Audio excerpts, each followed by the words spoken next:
Guerras, terremotos, símbolos misteriosos, juízo final. Estes são os elementos que marcam um dos livros mais desafiadores de todos os tempos, o Apocalipse. Estamos vivendo o fim do mundo? Podemos desvendar os mistérios desse livro? Começa agora Evidências, temporada especial Apocalipse. Como é bom esse encontro semanal com você na TV Novo Tempo para mais um programa Evidências. Mas antes de começar o programa de hoje, está aqui o Guia de Estudos Evidências, que pode ser seu e de sua família totalmente grátis. É fácil. Você pode entrar através do QR Code, preencher os dados e receberá em sua casa em qualquer lugar do Brasil. Ou também pode pedir pelo telefone 0 operadora 12 21 27 31 21 ou pelo site novotempo.com/estudo ou biblia.com.br. O dia estava ensolarado quando João Batista pregava no deserto da Judeia a vinda do Messias. Então, tomado pelo Espírito Santo, ele afirmou à multidão que o ouvia que em breve eles veriam o Cristo a quem ele descreveu como o Cordeiro de Deus que tira o pecado do mundo.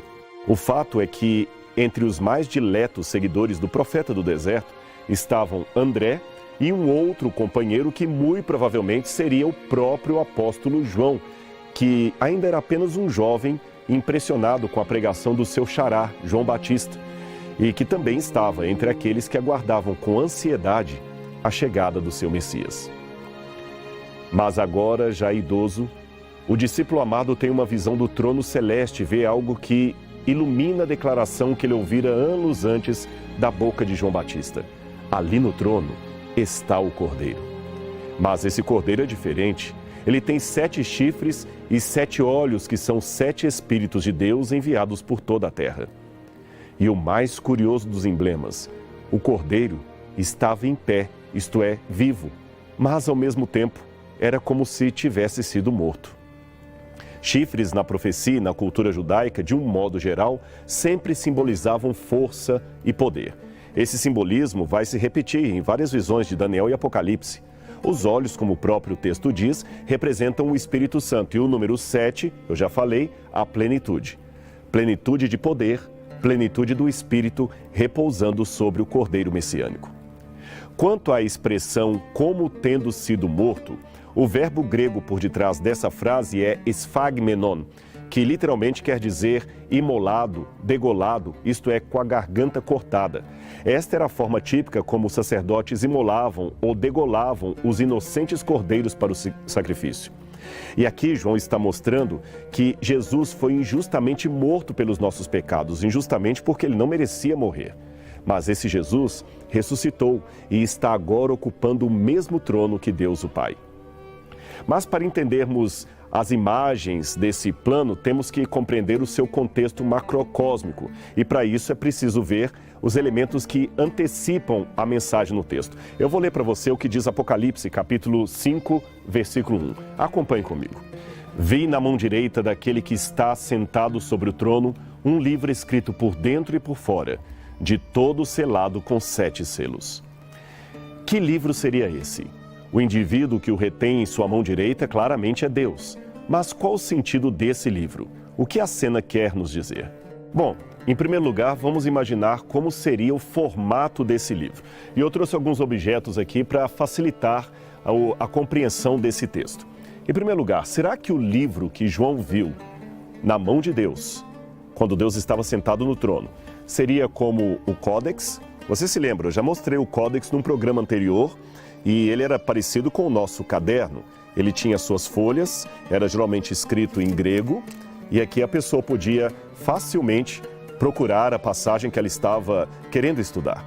Será que o livro que João viu na mão de Deus seria algo assim, com selos? Ou seria talvez em forma de rolo, como normalmente eram os livros daquela época? Você se lembra, nós temos a Torá, que era escrita sempre em forma de rolos, e todos os livros da antiguidade, fossem eles livros inspirados ou não inspirados. É difícil precisar ou dar uma assertiva sobre qual era o formato do livro na mão de Deus. É mais provável que fosse em forma de rolo, mas alguns pensam que poderia ser na forma do códex que eu mostrei para vocês. E os 7 selos? O que seria o selo na época bíblica? Quando a gente fala de selos, a gente geralmente pensa em selo de carta. Quem gosta de colecionar selos pensa naqueles selinhos pequenos. Mas os selos na época bíblica tinham um outro significado bem distinto. Eles eram a marca registrada de uma pessoa. Eram quase que a identidade dela, a sua assinatura registrada, confirmada em cartório. Eu trouxe aqui alguns selos para mostrar para você, originais. Estes selos aqui, aliás, é até bom dizer, eles fazem parte da coleção do Museu de Arqueologia Bíblica do UNASP em Engenheiro Coelho. Quem sabe algum dia você pode fazer uma visita ao UNASP e conhecer o museu, tá bem? Eu tenho aqui alguns selos originais da nossa coleção. Esse aqui, ele é em forma quase de um carimbo, é um selo romano. Você pode ver, ele é feito de bronze e ele tem uma pequena abertura aqui em cima, porque a pessoa podia usar esse selo preso ao pescoço como se fosse quase um pingente. E aqui, na base, você tem o símbolo da pessoa, que podia ser o nome dela ou algum desenho. Então, ele escrevia uma carta e, literalmente, selava a carta como se estivesse carimbando-a. Eu tenho um outro selo mais antigo aqui, que tem, inclusive, uma inscrição aramaica. Você pode ver o selo, ele também traz algum desenho.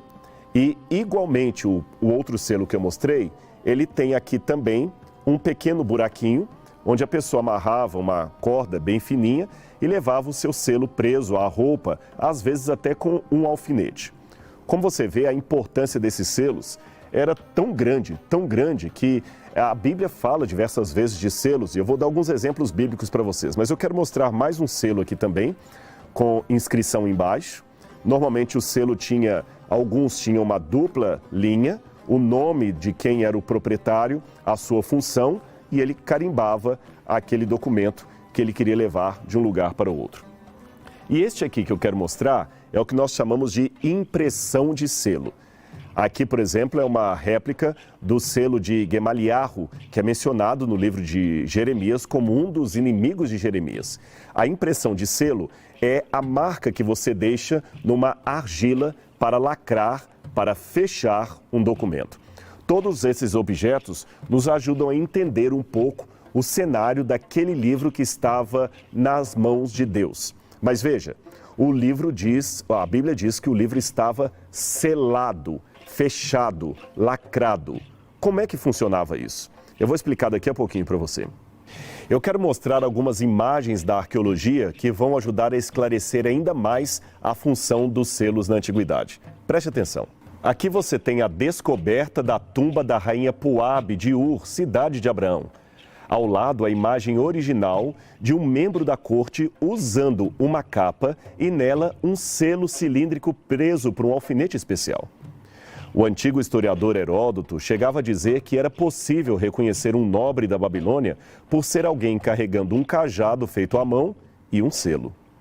De fato, na história bíblica de Judá e Tamar, a jovem viúva disfarçada de prostituta pede a Judá que deixasse consigo o seu cajado, a sua corrente e o seu selo. Gênesis 38, 16 a 18. Os selos também eram chamados de bula ou bule no passado e eram algo muito importante, como eu falei. E, aliás, eles representavam, também mencionei para vocês, a assinatura oficial de uma pessoa.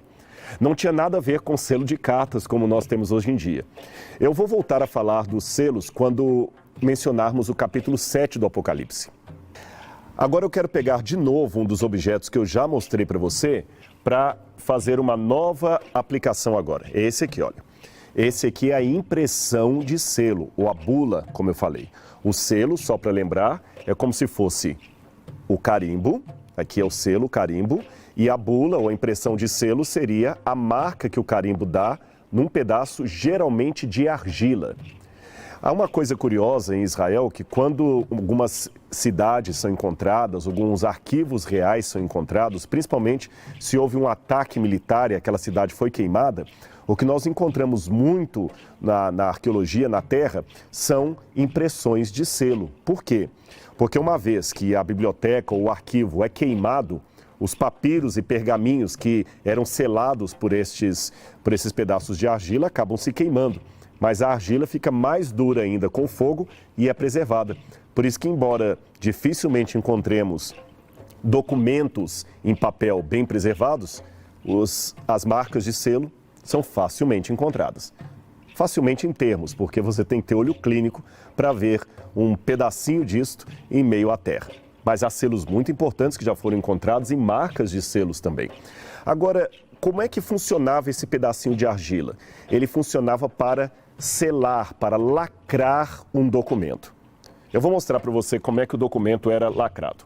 Eu tenho aqui um pedaço de cartolina e imagine que fosse um pedaço de papiro daquele tempo. Aqui você escreve a carta ou o documento importante que você quer escrever, mas você não quer que esse documento seja lido por outra pessoa, senão o destinatário que você está enviando aquele documento. Então só ele você quer que abra aquele documento e leia. Então é muito simples, tanto uma carta como um ofício, qualquer coisa desse sentido, você escreve.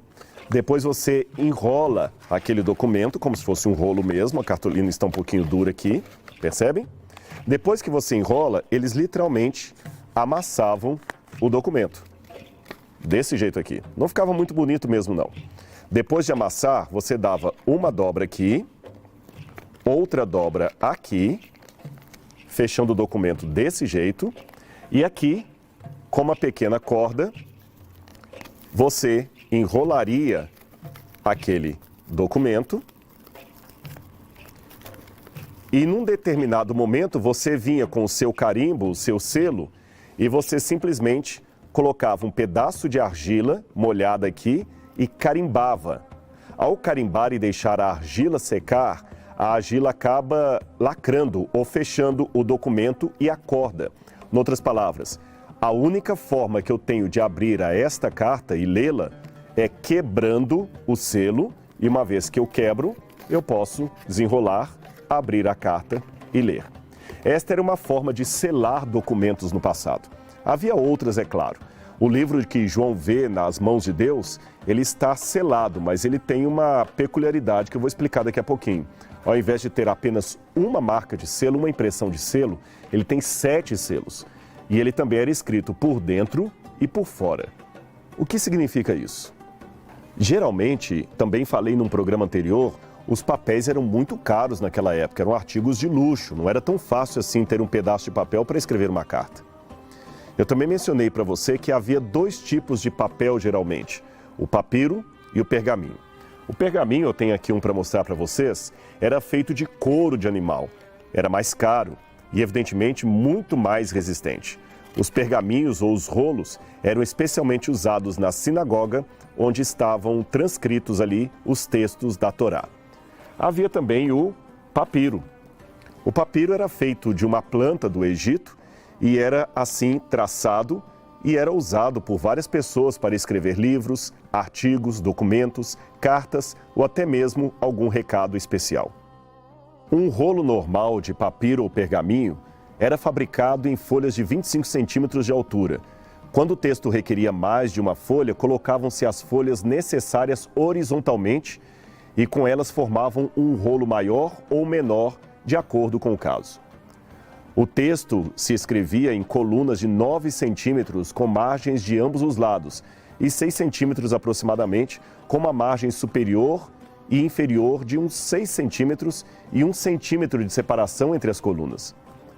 Em cada um dos extremos da longa tira de papiro ou de pergaminho, colava-se um cilindro maciço de madeira que servia como esmagador e que ajudava a sustentar o manuscrito.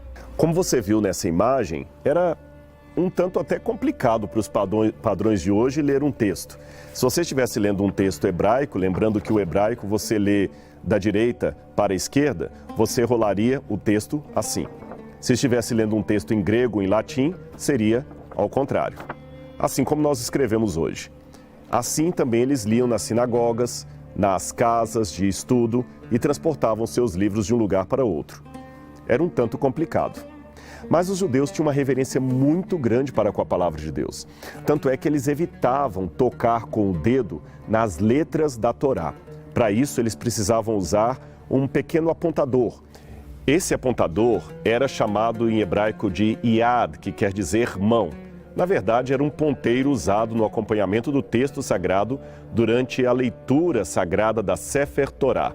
Popularmente, era conhecido como mão da leitura ou ponteiro da Torá. Agora, não eram só os livros sagrados que eram na forma de rolo, eu já falei isto. Todos os livros eram escritos assim. E para termos uma ideia das dimensões de um rolo ou papiro, temos que levar em conta as seguintes estatísticas.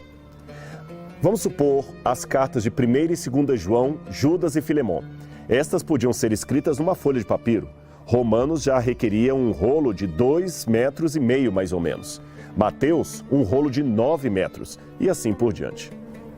Só o rolo do Apocalipse, para você ter uma ideia, seria mais ou menos uns 4,50 metros de tamanho em um só rolo. Agora, seria mais ou menos como esse que eu mostrei para você. Sobre o fato do livro estar escrito por dentro e por fora na visão de João, aqui temos duas possibilidades históricas. A primeira é que ele realmente estava escrito numa forma de frente e verso, isto é, na parte da frente e na parte de trás. Vamos supor que o livro fosse feito de papiro. O papiro, você sabe, é uma substância feita a partir de uma planta da medula de um junco que crescia no Egito, ali no Nilo. Então ele extraía dessa medula algumas tiras e fazia um tracejado como esse que você está vendo aqui, em forma de trama e urdidura. Algumas linhas ficavam na horizontal, outras na vertical. Agora é lógico que depois que o livro está pronto, com essas tiras na horizontal, na vertical e na horizontal, ele tinha esse formato aqui. Só que nesse formato, se você escrevesse desse lado aqui, era mais fácil, porque você seguiria mais ou menos nas linhas horizontais. Escrever do lado de cá já seria um pouco mais complicado, onde as linhas do texto seguiriam num outro formato. Então, sendo um livro de papiro, é muito difícil que eles usassem frente e verso para escrever. Já se fosse pergaminho, era mais fácil. Aqui você tem um exemplo de um opistógrafo, ou seja, um manuscrito em papiro da coleção Oxirrinto, encontrado no Egito, e que é escrito na frente e no verso. Quando alguém fazia um opistógrafo muito extenso, é claro, é até redundante falar assim, demonstrava que tinha muita coisa para comunicar por escrito. Juvenal, por exemplo, fala com o sarcasmo de um jovem dramaturgo que passeava com o rolo de uma tragédia que ele mesmo tinha escrito sobre ambos os lados do papiro. Era uma produção, portanto, de dimensões consideráveis. Se esta for a situação da cena do Apocalipse, o rolo que Deus sustentava em sua mão estaria escrito sobre ambos os lados, significando que o conteúdo era extenso. Teria, portanto, de utilizar todos os lados do papel. A história do rolo, portanto, seria longa e detalhada. Mas há quem pense que o sentido do Apocalipse pode ser um pouco mais simples do que tudo isso que eu falei. Apenas uma questão de pontuação, que o texto diria apenas assim: um livro escrito por dentro, ponto, e por fora, selado de 7 selos. É possível. Agora, a favor da primeira hipótese, nós temos um fato importante, que parece que a imagem do Apocalipse é extraída de um texto do profeta Ezequiel. Eu vou lê-lo para você. Então vi, e eis que certa mão se estendia sobre mim, e nela se achava o rolo de um livro. Estendeu-o diante de mim, e estava escrito por dentro e por fora. Nele estavam escritas lamentações, suspiros e ais. Ezequiel 2, 9 a 10. Num primeiro momento, parece que a visão de Ezequiel estaria por detrás da estrutura da visão do apóstolo João. Eu vou continuar com a leitura do texto para você. E vi um anjo forte, bradando com grande voz: quem é digno de abrir o livro e de desatar os seus selos? E ninguém no céu, nem na terra, nem debaixo da terra, podia abrir o livro, nem mesmo olhar para ele. E eu chorava muito, porque ninguém fora achado digno de abrir o livro, nem de o ler, nem de olhar para ele. Apocalipse 5, 2 a 4. Várias respostas já foram dadas sobre o que seria esse misterioso livro na mão direita de Deus. Mais intrigante ainda é o que acontece quando é mostrado na cena que aquele livro, ninguém pode lê-lo. Ninguém é digno nem mesmo de olhar para ele. E João começa de repente a chorar muito. Por que ninguém podia olhar para aquele livro na mão de Deus? Nem mesmo as criaturas celestiais que contemplavam o trono divino? podiam olhar para um simples livro? E o que havia de tão especial nesse rolo que fez João chorar tanto? Note, não foi um choro de emoção, mas um choro de angústia, quase desespero. Várias propostas já foram apresentadas pelos comentaristas bíblicos. Alguns pensam que seria o livro selado do Antigo Testamento, outros que seria o livro do destino ou ainda o livro do juízo final. São propostas interessantes, mas para mim elas não respondem adequadamente a todos os elementos da profecia. Veja comigo, não há nada que possa se assemelhar ao Antigo Testamento como um livro selado na mão de Deus. Afinal de contas, o livro Testamento não é um livro, mas vários livros.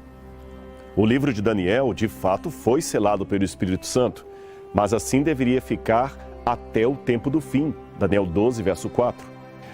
De todas as ideias que eu citei, muita gente ainda bate na tecla que Apocalipse capítulo 5, 4 e 5 seria uma cena do juízo final de Deus. E a isto fazem comparação com o livro de Daniel. Eu particularmente não vejo aqui em Apocalipse capítulo 4 e 5 o início do juízo de Deus. E para ficar clara as razões da diferença entre a cena de juízo de Daniel e a cena do Apocalipse, vamos ver no quadro aqui uma comparação entre os dois livros, entre as duas visões. Em Daniel, capítulo 7, você tem a menção, foram postos uns tronos. Aí sim dá início a um processo judiciário no lugar especial do céu. No Apocalipse não há descrição de mudança de ambiente, nem de tronos sendo colocados com juízes se assentando. Em Daniel, você tem na narrativa a chegada do Filho do Homem ao ambiente do julgamento para presidi-lo. No Apocalipse não há a chegada do Cordeiro.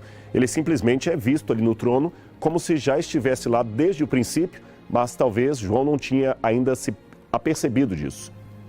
Ainda no livro de Daniel, o Filho do Homem chega depois que os livros são abertos. Em Daniel fala, assentou-se o tribunal e abriram-se os livros. Aí vem o Filho do Homem. No Apocalipse, o Cordeiro chega antes do livrinho ser aberto, o livrinho que está na mão de Deus. Também em Daniel, fala da abertura de livros, no plural. Eu acabei de citar, assentou-se o tribunal e abriram-se os livros. No livro de Apocalipse, capítulo 4 e 5, especialmente o capítulo 5 que estamos estudando, fala apenas de um livro na mão de Deus e não de livros. Mais uma vez, não há menção no livro de Daniel sobre quem abriu os livros do juízo. Há apenas um sujeito indeterminado, abriram-se os livros. Mas quando você vai ao livro do Apocalipse, o único que pode abrir o livro é o Cordeiro.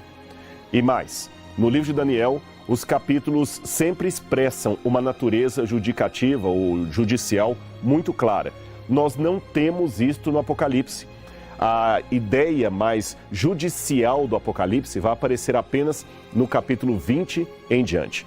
Por essas razões, é muito difícil ver no capítulo 5 de Daniel, cuja visão começa no capítulo 4, uma ideia de juízo final de Deus. Se não é o juízo, qual o significado então do livro com 7 selos?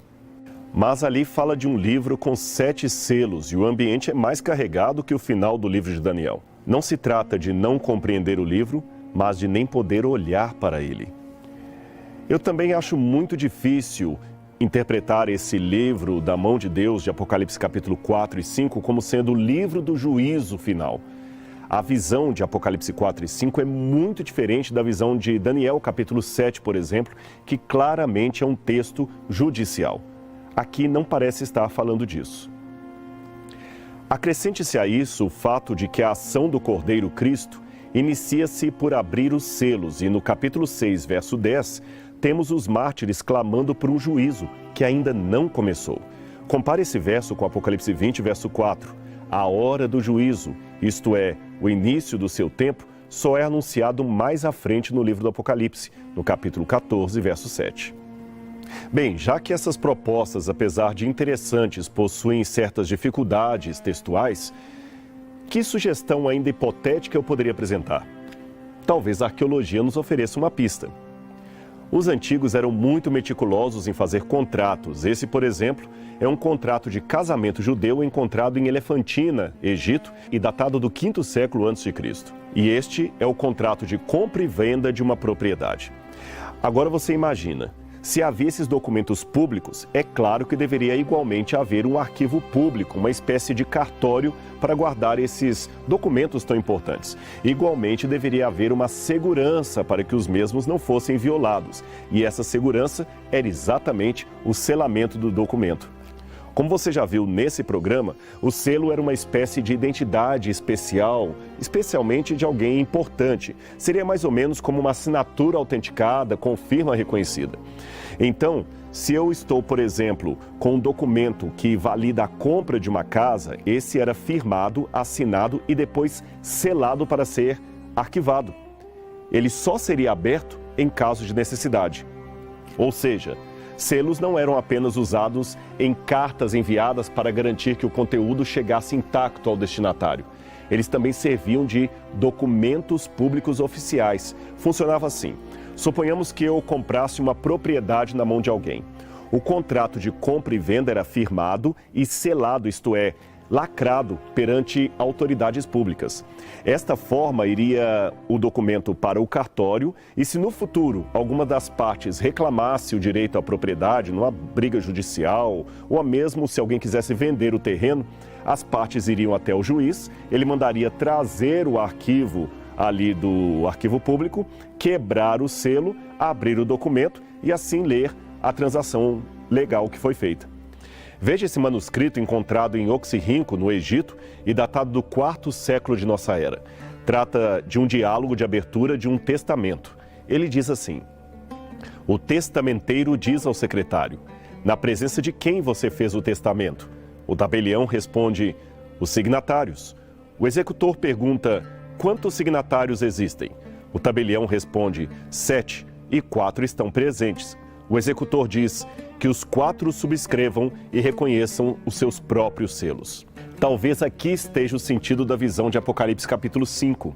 O livro na mão de Deus seria o livro da herança que seria dada aos santos, o povo de Deus. Mas ninguém podia abri-lo, nem mesmo olhar para ele, ninguém podia reclamar a herança, porque não tinha direito a ela. Talvez por isso que João chora copiosamente, porque ele estava esperando a promessa, a herança de Deus. Mas se ninguém podia recebê-la, como Deus poderia dar a sua herança ao seu povo? Cristo é o herdeiro e o executor da vontade do Pai. Os 7 Espíritos são as testemunhas. A vontade do Pai foi escrita antes que qualquer outra pessoa estivesse por perto. Não havia ninguém mais para testemunhar. Assim, vemos de forma visionária o que outras escrituras também nos dizem. O plano do Pai foi feito antes da criação do mundo. O Filho herdará o que foi perdido por Adão e Eva e partilhará a sua herança com os que, sem merecimento, aceitam pela fé sua graciosa oferta de amor.